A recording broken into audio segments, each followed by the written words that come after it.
Assalamualaikum warahmatullahi wabarakatuh. Perkenalkan saya Fidanisa Islamima. Pada forum ke-10 analisis media sosial kali ini, saya akan mempresentasikan mengenai Search Engine Optimization.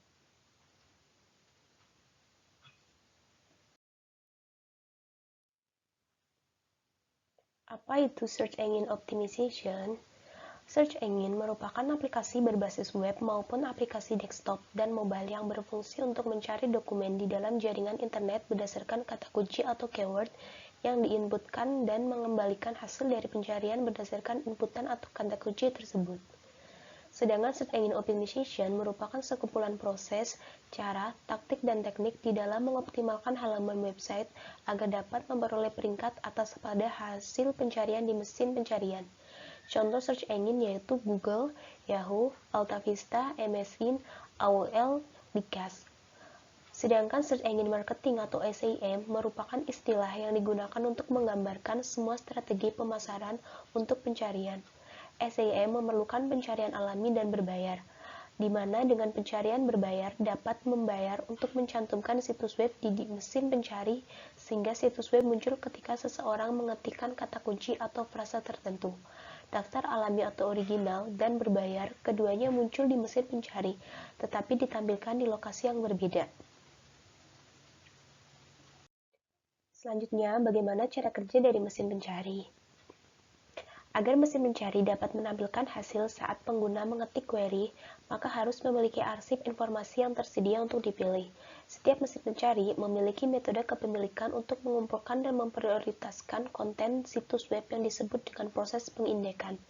Setiap mesin pencari memiliki apa yang disebut sebagai boot atau crawler, yang terus-menerus memindai web mengindeks situs web untuk konten dan mengikuti tautan di setiap laman web ke laman web lainnya.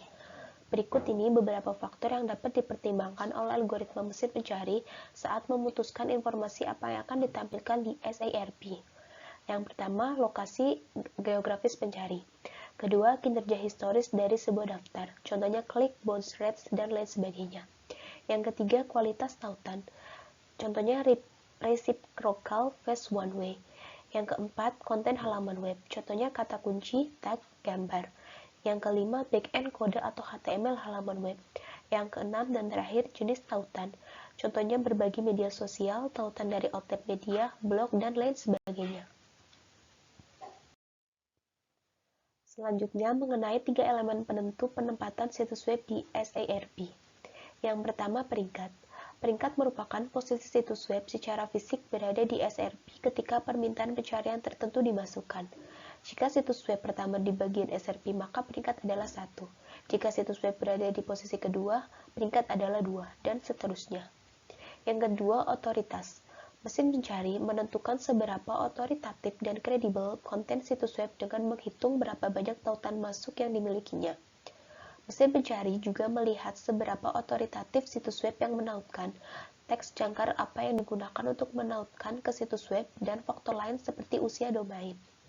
Ada berbagai alat untuk membantu melacak. Contohnya HubSpot menawarkan alat gratis bernama Website Grader yang akan menunjukkan berapa banyak domain yang tertaut ke situs web dan juga memberikan peringkat most situs web. Most Rank merupakan ukuran 10 poin otoritas atau popularitas tautan global SEO Most yang berskala umum. Yang terakhir, relevansi. Relevansi merupakan salah satu faktor terpenting dari SEO di mana mesin pencari tidak hanya mencari untuk melihat menggunakan kata kunci tertentu, tetapi juga mencari petunjuk untuk menentukan seberapa relevan konten dengan permintaan pencarian tertentu. Selain teks aktual, di halaman web mesin pencari akan meninjau struktur situs web, penggunaan kata kunci di URL, pemformatan halaman seperti teks yang dicetak tebal, dan kata kunci apa yang ada di judul halaman web versus yang ada di teks isi. Berikutnya yaitu long tail concept and theory. Komponen penting dari SEO adalah memiliki kata kunci yang tepat untuk pengoptimalan. Jika menjual sepatu, mungkin ingin situs web diberi peringkat untuk toko sepatu. Namun, jika mengoptimalkan beberapa halaman di situs web untuk setiap sepasang sepatu tertentu yang dijual akan jauh lebih sukses dan akan lebih mudah untuk menentukan peringkat di SERP. Kata kunci seperti sepatu tenis merah dengan velcro atau kata kunci istilah ekor panjang merupakan contoh yang baik. Tentu jumlah orang yang menelusuri kata kunci ini akan jauh lebih rendah daripada jumlah yang menelusuri toko sepatu.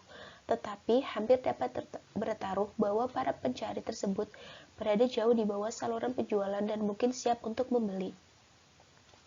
Dengan memilih untuk mengoptimalkan dengan kata kunci berekor panjang yang sangat efektif, akan lebih mudah untuk menentukan peringkat di mesin mencari, mengarahkan lalu lintas yang memenuhi syarat, dan mengubah lalu lintas itu menjadi prospek dan pelanggan.